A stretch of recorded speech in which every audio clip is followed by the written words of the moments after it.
ඇයි බං ඇයි අපිට මේ ලැබුණු ජීවිතේ ඒ වගේ ආදරයක් එක්ක ගත කරන්න හම්බුනේ නැත්තේ ඇයි? අපේ ආර්ථික අවුල බං ලැබෙන වැටුපමද ජීවත් වෙන. ඉතින් අපි පිස්සු බල්ලෝ වගේ දුවනවා.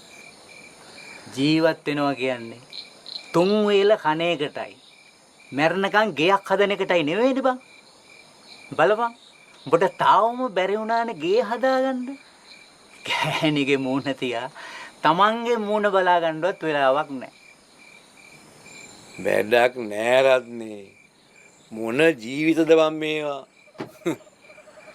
අවුරුදු 70ක් තිස්සේ අපිව පාලනය කරපු එව්වෝ අපිව වගේ වැඩ කරන මිනිස්සු ගැන බැලුවේ නෑ.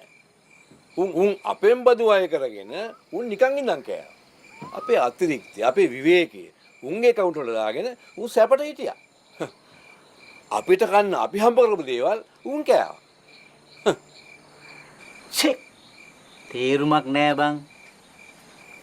උන් ඔය එක එක සංකල්ප ව්‍යාපෘති කරන්නේ අපට ආදරය කරලා නෙමෙයි බං. භාණ්ඩාගාරයෙන් සල්ලි ටික පන්න ගන්න. උන්ගේ උන්ට කොන්ත්‍රාත් එක දෙන්න. කොමිස් ගන්න. මේක උන්ට බිස්නස් එකක් විතරයි. එච්චරයි. හැබැයි ජනරජ ව්‍යවස්ථාව තියෙන්නේ කොහොමද? නිෂ්පාදනය බෙදා හැරීම රජයෙහි රාජ්‍ය ආයතනයන්හි හෝ වරප්‍රසාදලාභී 14ක් අතරෙහි ඒකරාශී නොවි සහ මධ්‍යගත නොවි සකල ශ්‍රී ලංකා වාසී ජනතාව අතර විසිරී යන ධර්ම සමාජයක් බිහි කිරීම 6 ඊවගන්තිය. කොහොමද ඒ විහිළුව? හා?